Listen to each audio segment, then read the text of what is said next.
Hello, everybody. My name is Uday Turaga, and I'm with ADI Chemical Market Resources. We had great hopes this year of relaunching Flex4 in a new, refreshed format. COVID has put paid to those plans, but we are hoping we will come back and launch that, or relaunch Flex4 Plus next year. Meanwhile, we had an excellent slate of speakers for this year that we had lined up, that had kindly agreed to make time for us and participate in our conference this year. We wanted to take the opportunity and still have a conversation with them, which is why we are here today. Essentially, we are launching a suite of, or series of digital conversations with some of the key industrial leaders in chemicals, petrochemicals, polymers, and plastics markets. And we have two great speakers today with us, Manuel Sanchez from SK Global Chemical, and Chris Mudd, who's an industry veteran, and we are looking forward to a conversation with them today here. So with that, let me begin our discussion here. Jose, we'll start with you. Maybe could you give us a little bit of an introduction to yourself and SK Global Chemical? Maybe talk a little bit about how you got into the industry, how you started your career, and kick us off here. Absolutely, Uday. Thank you very much for the invitation. I do believe this has been a great opportunity to talk to your audience and great initiative from you and your company to have these kind of sessions. Well, as you have said, I work for one of the most recognized Korean petrochemical companies, SK Global Chemical. I have been in the industry for more than 20 years, the majority of my time in polyolefins. I had the privilege to work before joining SK Global Chemicals at Dow, the Dow Chemical Company.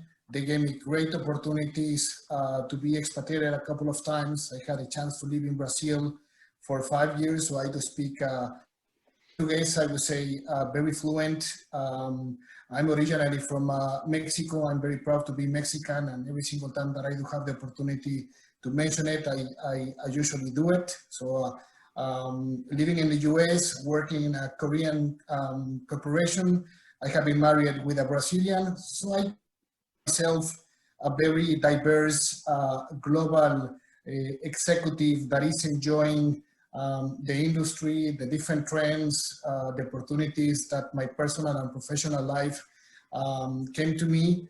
And I have been living in Houston, Texas for around 5 years. I joined SK Global Chemicals, to be precise, 3 years ago, on September 1st, 2018. And I have been working with this company for 3 years. I do have two different hats. I do have global business responsibilities for the ethylene and acrylic acid copolymer business and ionomers, as well as the PVDC business.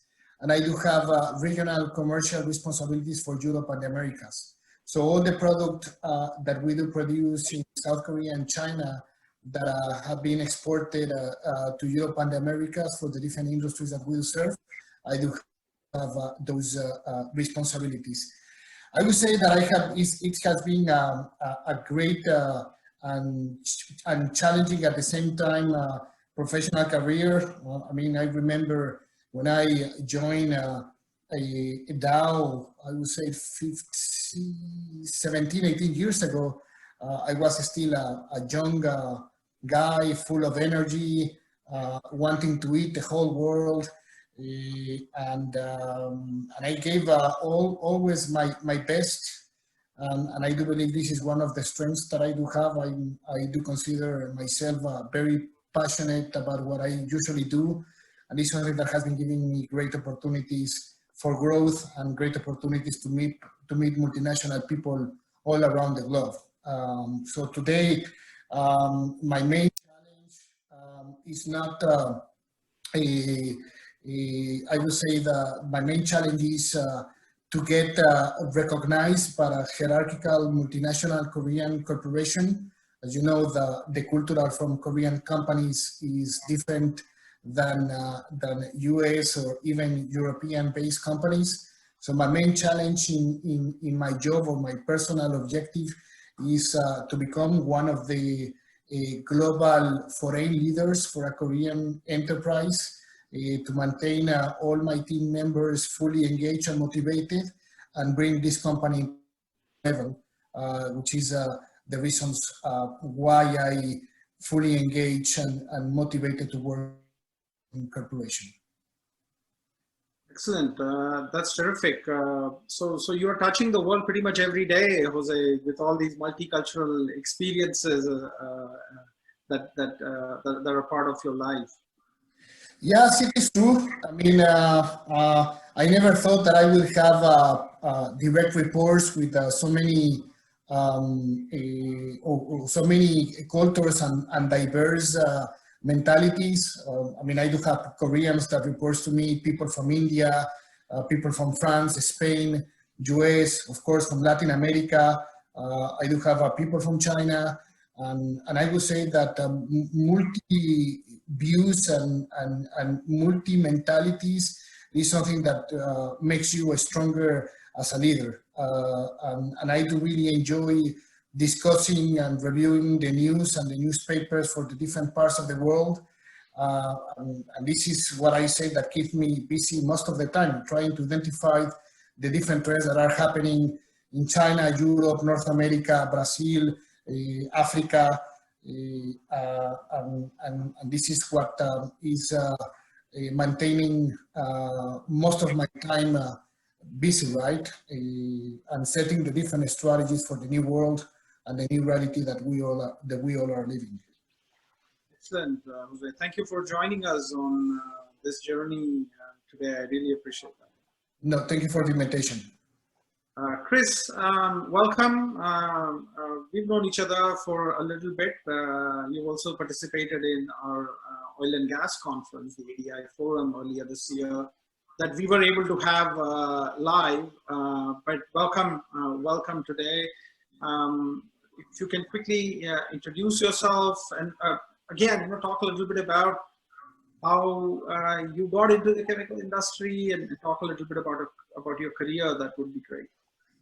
Sure, Uday. Thank you so much for including me and having me in this panel. It's an honor to be part of the Flexpo Plus conference. And, like Jose, I have been in the chemical industry for my whole career. I'm originally a chemical engineer. I started with Dow, and I've been in the industry for over 30 years. Also had a chance to have some assignments around the world. And, that's one of the things I love about the chemical industry is it really is a global industry. And it gives you a chance to interact with folks in different cultures, all the different time zones. I'm not sure how Jose is able to work for a Korean company covering Europe and the US. I'm not sure when you get to sleep, but anyhow, good luck with that. But that's the way the industry is. It really is one of the most global industries in the world, and I've really enjoyed it. As I said, I started my career with Dow Chemical. I did a lot of different things with Dow, including business management, sales and marketing, procurement, licensing, finance. So I got a pretty rounded out beginning, and ultimately that led to me having an opportunity to lead a Dow Exxon 50-50 joint venture called Dexco Polymers. And so I was in charge of Dexco Polymers for a little over 10 years. During that time, Dow and Exxon actually decided to sell the business. And so myself, along with my entire management team and all of our employees, went with the sale. And our new owners were a Taiwanese firm, a Taiwanese synthetic rubber producer. And so I spent 4 years reporting to my new bosses who were all in Taipei. And so again, it was a great experience. It's really fun to work in a global business and to be part of an organization like that.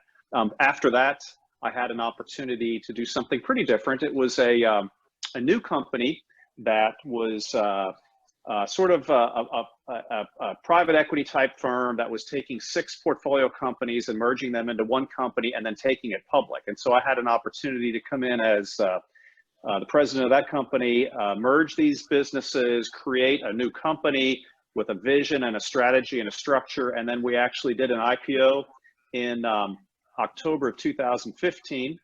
We took the company public, and today it's listed on NASDAQ. It's doing very, very well. It has a market capitalization of over $1 billion. So I'm very proud of that accomplishment.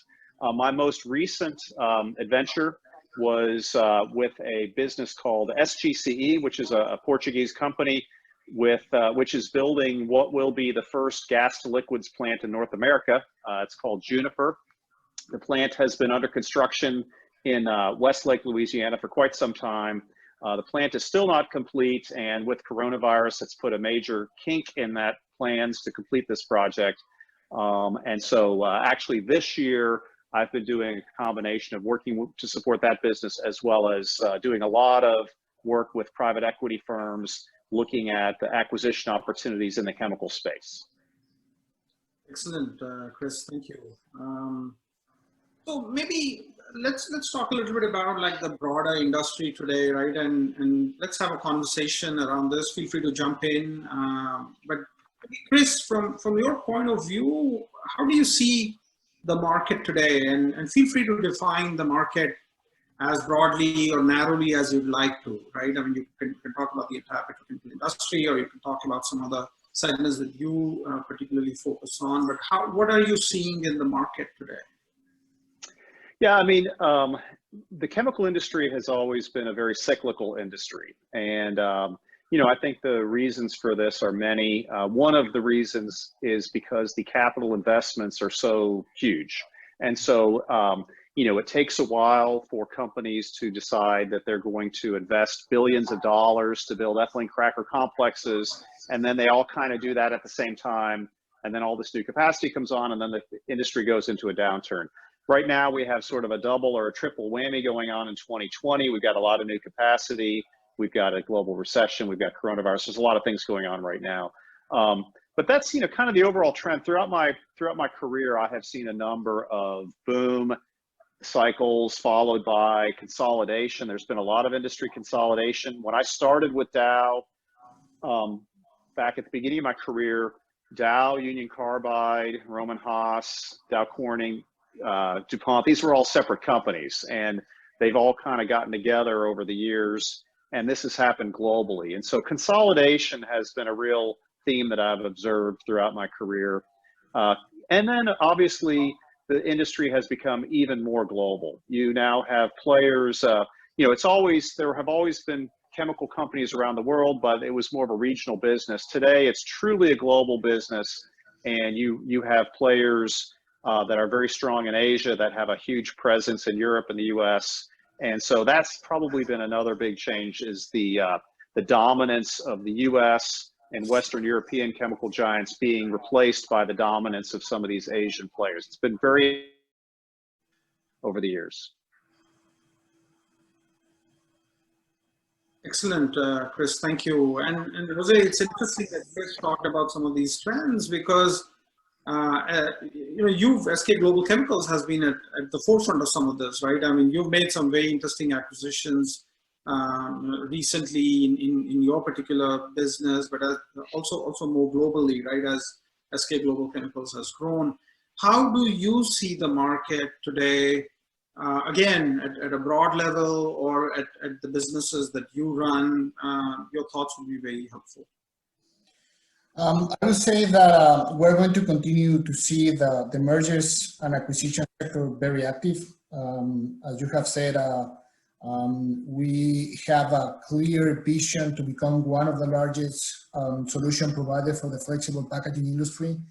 And this is the reason why SK Global Chemicals decided to acquire the heritage style businesses, and also the acquisition that you have just mentioned, which was the acquisition of functional polymers from Arkema, which just happened 3 months ago. So the industry is evolving. I will say that, as Chris has also mentioned, overcapacity is something that is playing an important role. We are seeing oil companies trying to go more directly to chemicals and basic plastics like Shell. I mean, you can see the big monster in Saudi Arabia. In Saudi Aramco has becoming one of the most powerful enterprises with the different JVs that they did with the Dow Chemical Company and also with Sumitomo, which is Petrorabig and Sadara. And you can also have in the other side Sinopec in China, who has just they have just doubled the capacity in China in the last 6 to 7 years. In the other hand, you have the shale gas boom, and you know how many crackers has been built in the US. And this is something that is going to be a revolution, I would say, in the following years, because we are seeing energy shift. I mean, we are seeing low prices in oil. We are seeing a lower demand due to the pandemic. But also we are seeing a lot of pressure and pushbacks in the use of single-use plastics. So all these combinations of multiple factors from the raw materials feedstock perspective through the whole value chain and the different things, habits that we are having are making a different, I would say, the chemicals, petrochemicals world. I would say that what we saw in the past is going to be different in the next 10 years. Thanks, Jose. That's helpful. You talked about how China has doubled their capacity, right, in petrochemicals over the last 5-6 years. Yes. What is also interesting is that they have done that at a far lower capital cost than what people imagined was possible, right? And it's not just the speed, but it's also the capital cost of their investments has been incredibly efficient. Do we see a similar story in other parts of Asia where capital cost effectiveness, that capital cost discipline is helping them to bring new capacity on at a lower cost relative to other parts of the world? Well, I would say that what is happening right now, you can see it. I mean, naphtha-based producers are getting more competitive versus the shale gas producers. And in the other hand, talking about China, you have the MTO or the CTO producers, methanol to oil, coal to oil, that have a large cost rather than other producers. And I do believe if the oil price doesn't change, and my personal view is that it's not going to be back on the $100 per barrel level anytime soon. I do believe the prices of oil are going to be more stable, and perhaps they are going to reach a maximum level of $60 per barrel in years. And I do believe all the capacity that has been installed in China, from methanol to oil again and to coal to oil, I mean, these companies are going to be jeopardized from the high cost capital investment perspective. So this is something that, of course, is going to change the global dynamics. I do believe if the consumption of oil, the demand of oil, is not going to get back on track as previous of COVID-19, we're going to start seeing small refineries to shut down, and this, of course, that is going to put more pressure on the chemical sector. Yeah, that's a good point, Jose. And I would just add to that, 10 years ago, China clearly had a huge advantage on capital projects. And, that's where all the growth was.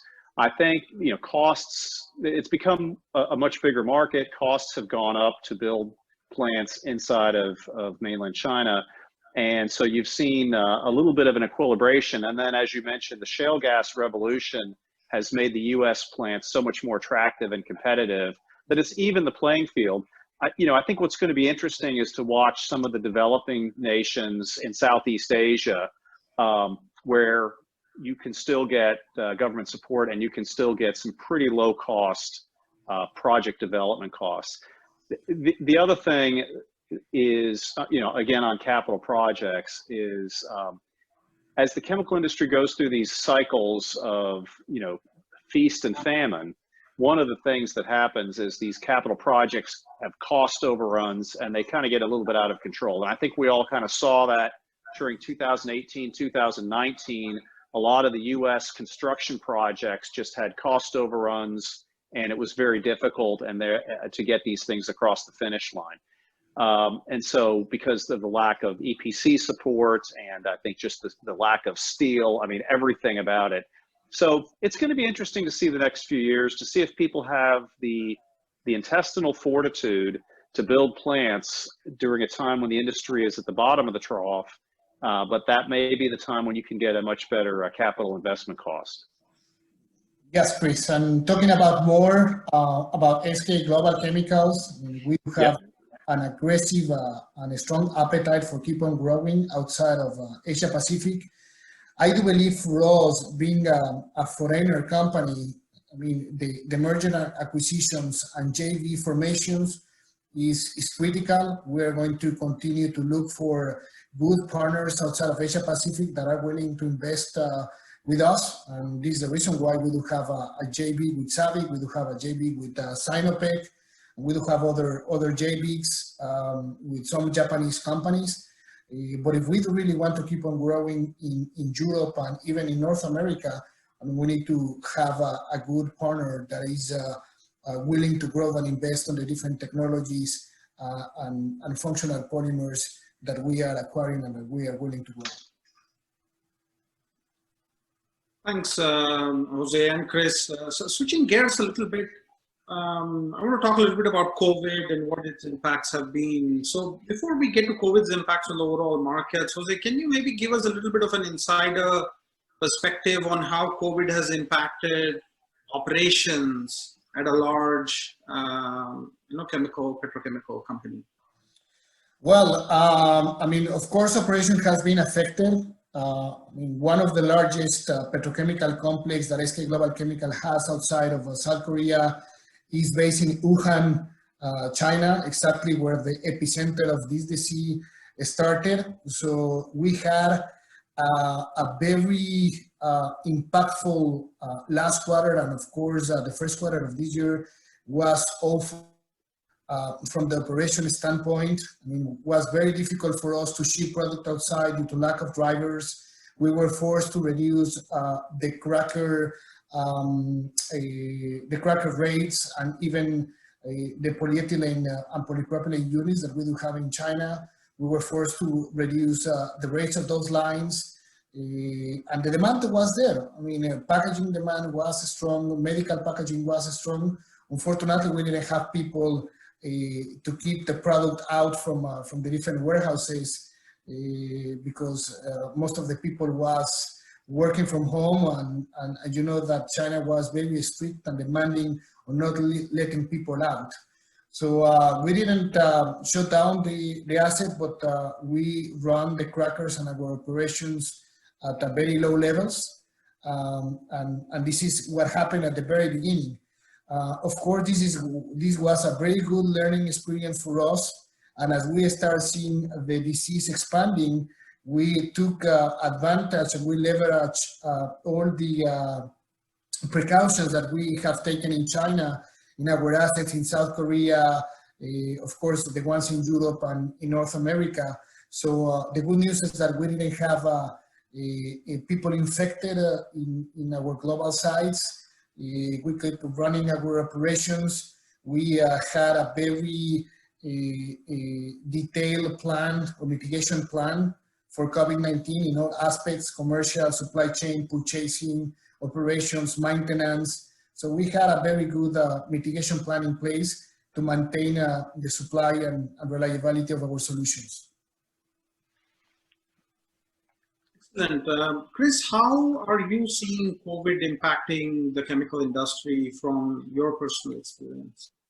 Yeah, I mean, I would say that on the one hand, unlike other industries that require, that are very labor intensive, that require a lot of workers in close proximity, one advantage of the chemical industry is that, you've got these massive chemical plants with a relatively low headcount working in them. And so you can maintain operations with per ton, you can crank out a lot of product.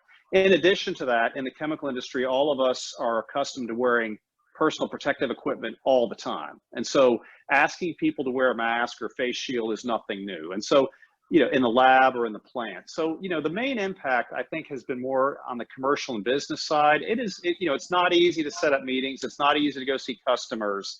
And that's taking some getting used to. I think we've all kind of adjusted to the new Zoom, WebEx reality that we're living in. But, I think our industry is maybe a little bit better able to cope with these kind of changes than other industries that require folks to be in close proximity to one another. And obviously, other industries like hospitality, whatever, forget about it. So the chemical industry is able to get through this to some extent. For me personally, as I mentioned, I have been working with, private equity firms looking at acquisition opportunities. And on the one hand, there are a lot of interesting chemical industry targets available right now. It is difficult, I think, to schedule meetings and to do management presentations and do plant visits. It's difficult. And also, I think just the uncertainty within private equity, the uncertainty around financing, the ability to put leverage on these deals is very difficult right now. People are becoming a little bit risk averse, understandably so. A lot of private equity firms have become inwardly focused because their existing portfolio companies are struggling to deal with changes due to COVID. And so if you're focused internally on the health of your existing portfolio, it's difficult to think about going out and making additional acquisitions at a time like this, even though right now is probably the optimum time to be a buyer if you're a private equity sponsor. So for me personally, what I've noticed is that there are a lot of interesting companies that are potentially available, but the private equity sponsors are understandably being very cautious going into this. So it hasn't been real easy. Jose, switching gears and talking a little bit about demand in general, can you talk a little bit about how you are seeing demand maybe today, but also compare that to in a pre-COVID world, especially for some of the polymer markets that you serve? Yes, thank you for your question. Absolutely. We are seeing, or COVID-19 has brought additional demand, strong demand in some sectors such as food packaging, medical packaging. Having all the people living inside requires a higher demand of slower portion packs. So the functional polymers, specialty plastics, and the polyolefins in general that goes to flexible packaging, even for secondary packaging, demand has been extremely strong. Of course, we have been hit by other sectors such as building and construction. The production of the PVDC pipes, water cable, the shoes industry, aerospace, automotive. These are the sectors that were hit at the very beginning from COVID-19, or the non-essential business. That is the way that the markets usually call them. However, I would say that nowadays, especially in the third quarter, we are seeing a recovery, not the recovery that we were expecting, but we are starting to see the automotive industry coming online, the building and construction coming harder. We are seeing that most of the petrochemicals are going up due to higher feedstocks, and this is something that is being fueled by higher demand. So the sectors, I would say that the industry at this point of time in general is much better. And we, or SK Global Chemicals, enjoy a very strong demand during the second quarter for specialty plastics, driven by food and medical packaging. Excellent. Can you talk maybe a little bit about like broader demand trends more in the future? Like where do you see, some of these drivers around circular economy and sustainability impacting demand? Do you see some sort of a demand impact because of these broader drivers? The plastic industry is huge. And I would say that polyethylene, polypropylenes, and other plastics have been gaining share from other materials. We're seeing a lot of metal replacement into plastics. We are seeing paper replacement into plastic. We are seeing glass going to plastic. So I would say that the plastic industry is a very novel industry that is going to keep on growing. Of course, we do have a huge pressure from governments, non-government officials, the press, about sustainability, recyclability. I would say that what we are focusing, or SK Global Chemical is focused, is on extending the shelf life of the products. If we can extend the shelf life with our solutions, that means that we are going to protect the food for a longer period of time. So shelf life for brand owners is extremely important because the CO2s that are going into the atmosphere from rotten food, this is something that is a significant impact to the environment. And if we have the right package, the right properties to extend the shelf life of the products, this is something that is going to be beneficial. So we are seeing a strong growth globally on this kind of sectors. And as a matter of fact, I mean, I do believe China needs to change their packaging regulations. And we are seeing this. I mean, when you go to a supermarket in China, you can buy a live animal, turtles, snakes, I mean, all kinds of animals. And after COVID-19, this is something that is changing. And the packaging rules are going to fuel demand in the Chinese market. So we are seeing a lot of potential for growth in China.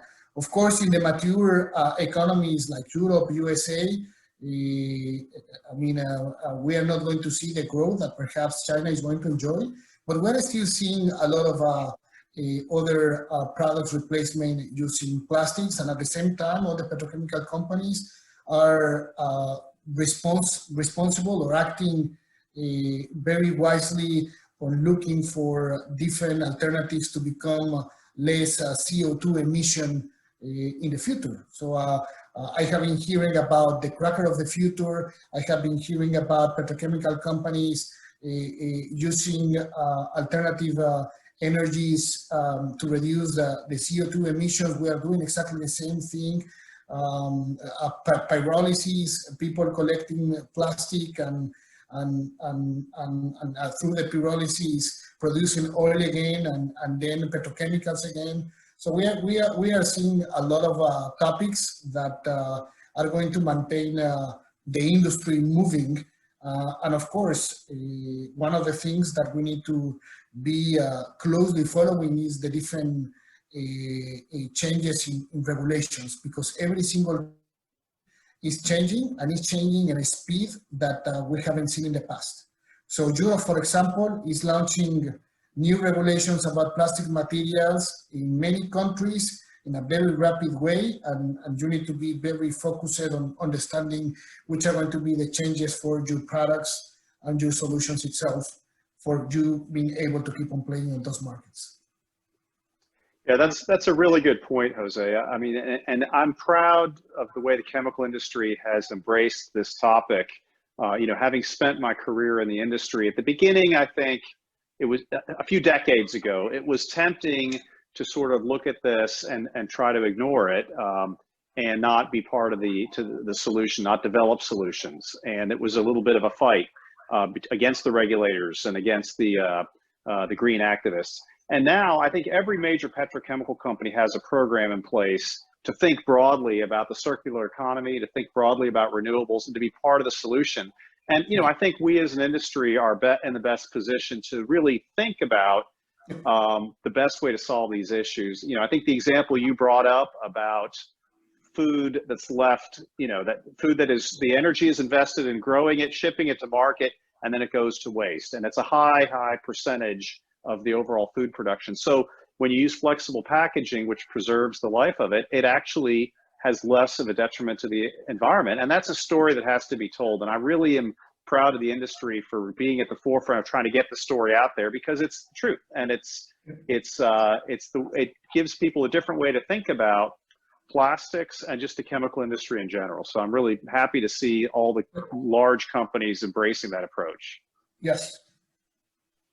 Chris, switching gears, but kind of building off of this whole demand theme, right?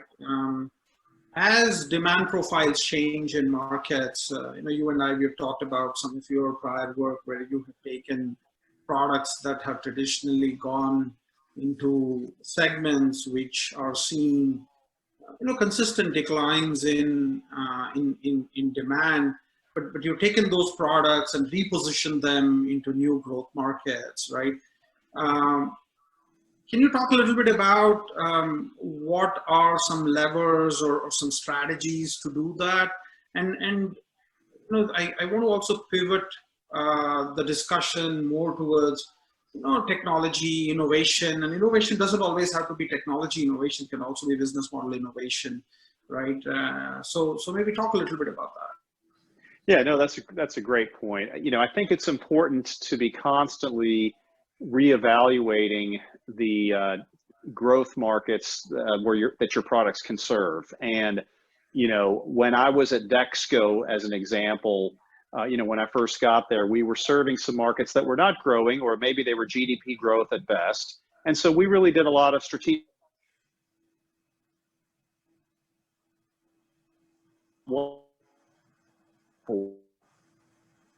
on. In addition to that, disposable medical applications, disposable non-wovens, these are areas that are kind of uniquely suited for those kind of elastomer products. We had a lot of growth there, and as a result of that,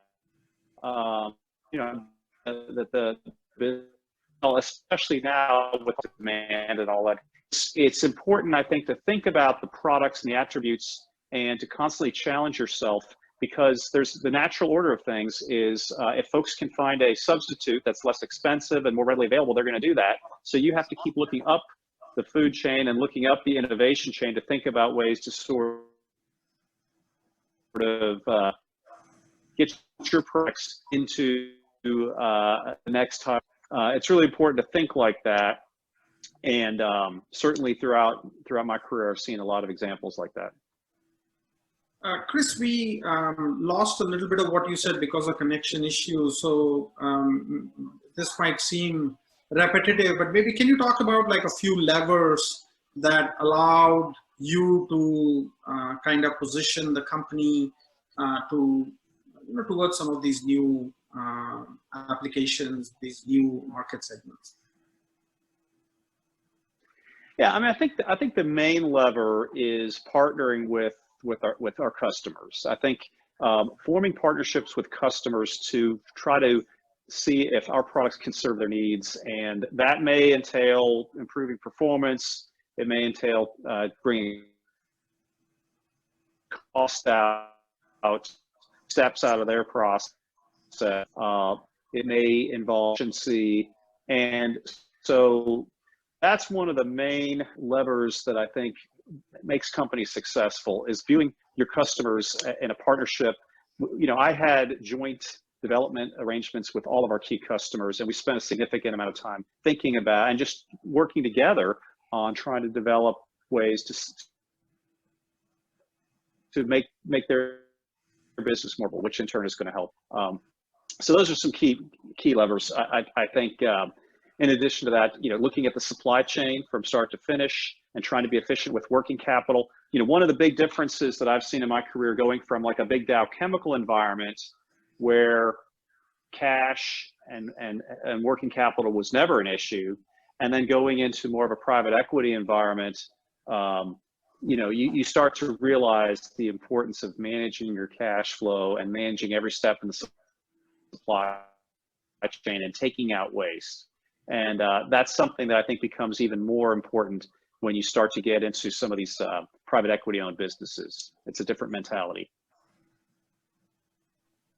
Jose, talking a little bit about technology and innovation, well, there's been a lot of technology and innovation in the ethylene copolymers business over the years, right? And you come from Dow, where a lot of this innovation has occurred.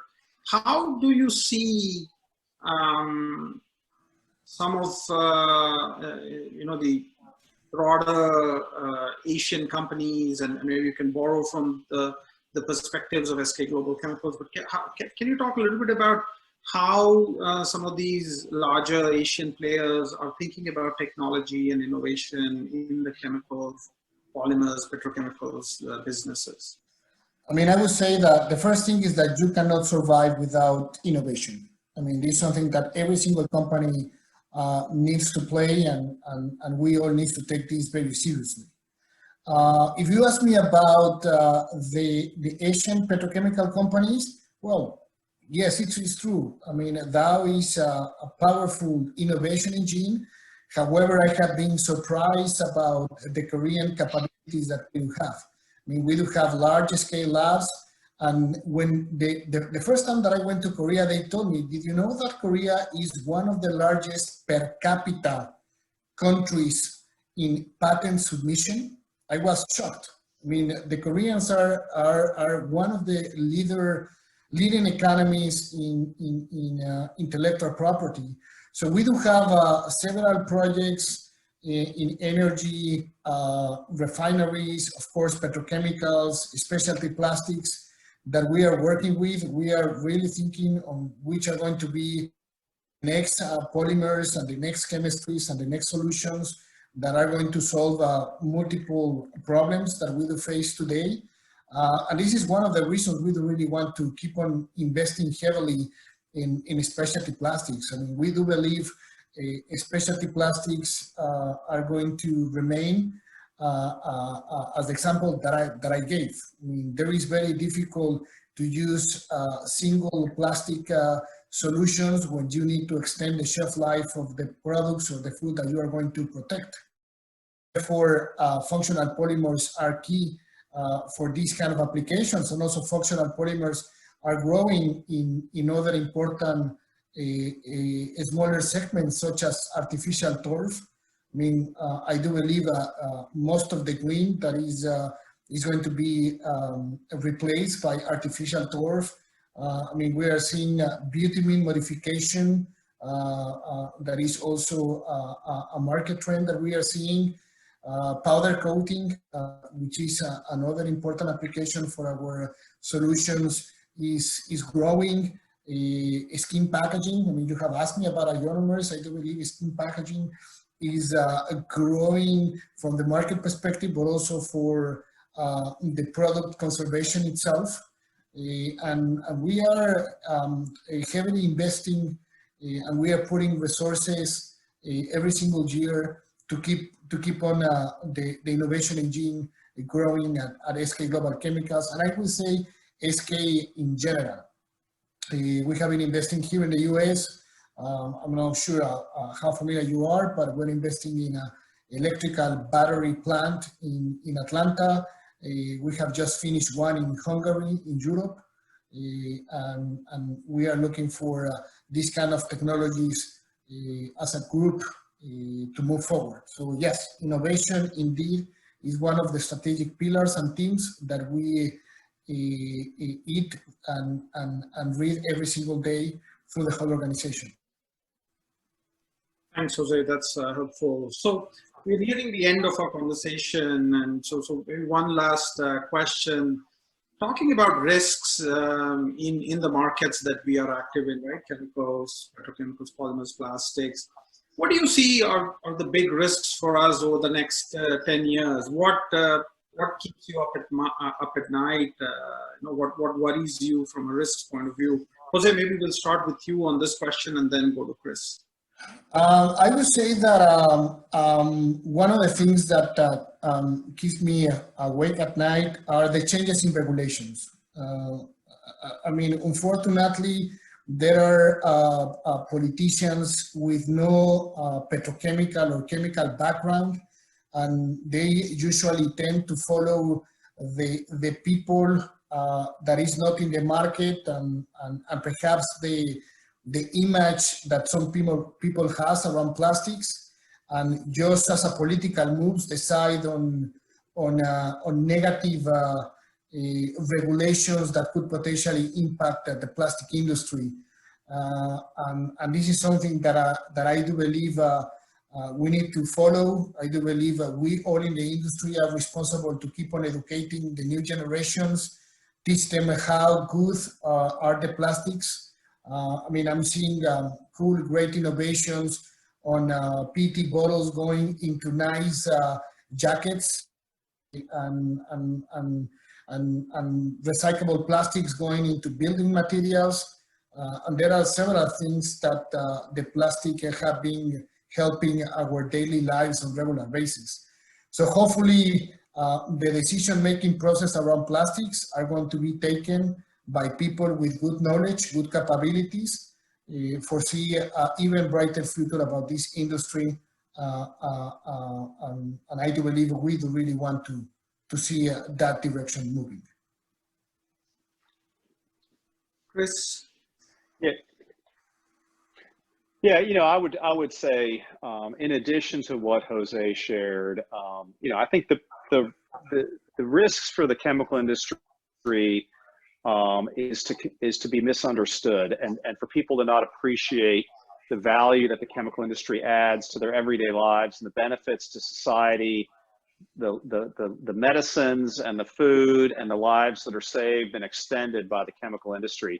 You know, a lot of people, when they think of the chemical industry, they think of like the explosion last week in Westlake that happened in the aftermath of Hurricane Laura, or they think of some kind of environmental insult that happens in the industry. And these things do happen. They've become less frequent. And I think that, you know, all of the responsible chemical companies worldwide participate in industry organizations to try to share best practices and to make the industry as safe as it can be. And it's a journey, and we never get there, but the industry needs to become safer and more environmentally responsible, take the right attitude with our products from cradle to grave, and really tell the stories to help people understand the benefits. You know, my daughter just graduated with a degree in chemical engineering from Purdue University, and she's starting her career next month in the chemical industry. And, you know, that's usual for young people to the chemical industry, and it's important for us to share the success story and the value of this industry, because it really is a great industry that I think all of us are really proud to be part of. Can you talk a little bit more about you know, what COVID has done to flexible packaging? What are some broad trends? Absolutely, Uday, and thank you for your question.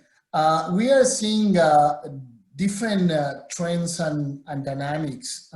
For the food packaging, we are certainly seeing an increase in aseptic packaging, especially in the countries that doesn't have a huge refrigerator supply chain infrastructure, such as Southeast Asia, India, Brazil, China. I mean, we have been seeing several of the main aseptic packaging players investing heavily in Asia Pacific.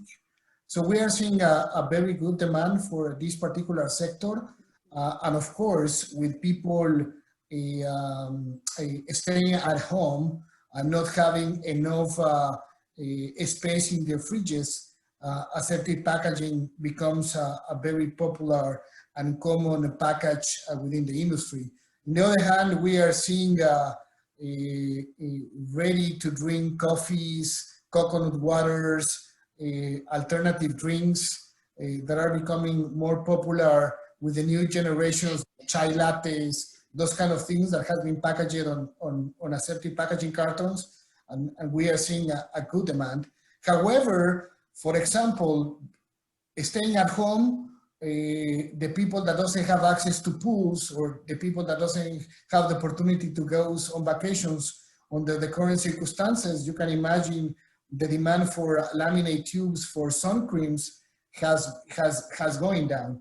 So we are seeing different trends during COVID-19, but I would say that food packaging, medical packaging, small portion packs has been growing, and of course the consumption of basic plastics and specialty plastics that goes into meat, cheese, poultry has increased during COVID-19, and also we are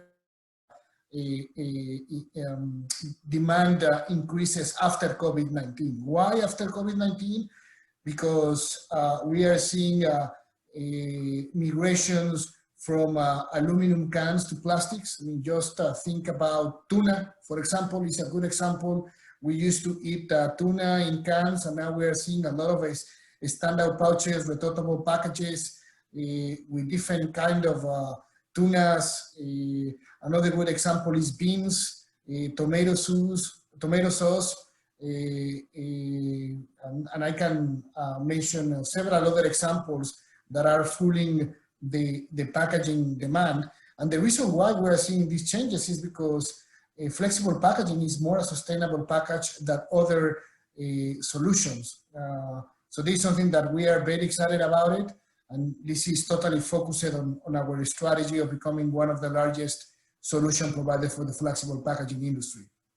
If I go out from food packaging, I mean, secondary packaging, I mean, people want the boxes, the packages, the Amazon deliveries protected as much as possible.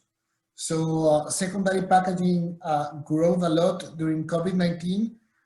Hopefully they are going to slow down because I mean, secondary packaging, you basically you throw it away once you open the boxes or when you get into the goods that you are packaging. But this is another market segment that we are seeing a strong demand during COVID-19. And another interesting market that we see is that a lot of people staying at home decide to remodel their houses. So everything that you can do inside of your house, I mean, repainting, remodeling, perhaps changing of your furniture. This is some markets that we are also seeing a stronger demand during COVID than before COVID.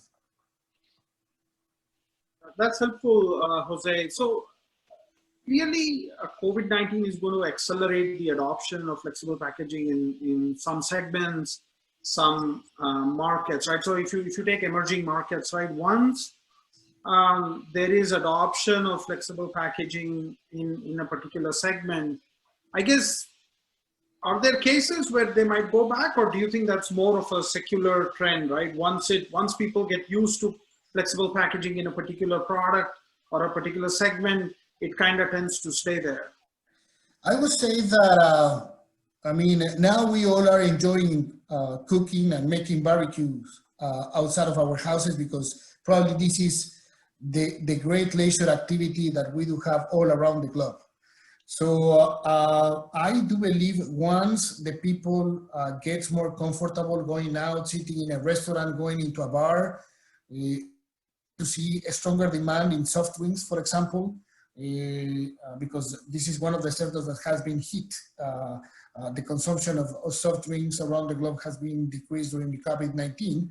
And this is something that we potentially see that could go back. I do believe larger packs, larger oil packages, or big pieces of meat that goes into restaurants is something that is going to come back. And of course, the portion packs and the plastic demand that we usually consume during the COVID-19 is going to be decreased, of course, because we're going to tend to go to hotels. We're going to try to get back to the normals that we used to have before the COVID-19. So the packaging habits that we are having now, I do believe, and I tend to believe, that are going to get to the normality in the following months. I mean, the second wave of COVID in Europe and some countries in Asia Pacific, I mean, are raising uncertainty. But once we do get a vaccine, I do believe the people is going to feel more comfortable going outside, and the packaging habits are going to get back to normal. Thanks, Jose. That's helpful. You mentioned about how you're trying to be this comprehensive solutions provider. Can you talk a little bit about some unique applications for some of your products, or some interesting solutions that you guys have been working on? Well, I mean, the flexible packaging industry has many sectors that you want to cover. I mean, you may have packages with oxygen barrier, light barrier. You need to have a high sealants for through contaminants. So our strategy is to have a broader solution for the companies that tend to have 5 to 9, 12 layers. So we really want to be the supplier with most chemistries. And we are trying to innovate in every single solution that we do have. I would say that Arkema, the acquisition of the functional polymer business from Arkema has been a great breakthrough for our company. They do have a great innovation mentality. Basically, the growth that they have been having are due to new leads, new projects, new applications, new business development. And this is something that, of course, is going to increase the value of our corporation and the value for our solutions. We are trying to do exactly the same with the Heritage Dash products because we do have the innovation for those products. And this is the reason why we are innovating and trying to bring more solutions into the acid copolymers and ionomers space that I do believe is going to be very well received by the industry in general and the different market participants. Excellent, Jose. Thank you very much. Excellent. Jose, Chris, thank you very much for making time for us today. I really appreciate this. That brings us to a close for the first digital conversation as part of Flexpo Plus. We intend to host more of these conversations and release them through our social media channels and on our website. Again, thank you very much, and I hope to see you hopefully in person at Flexpo Plus next year. Thank you very much.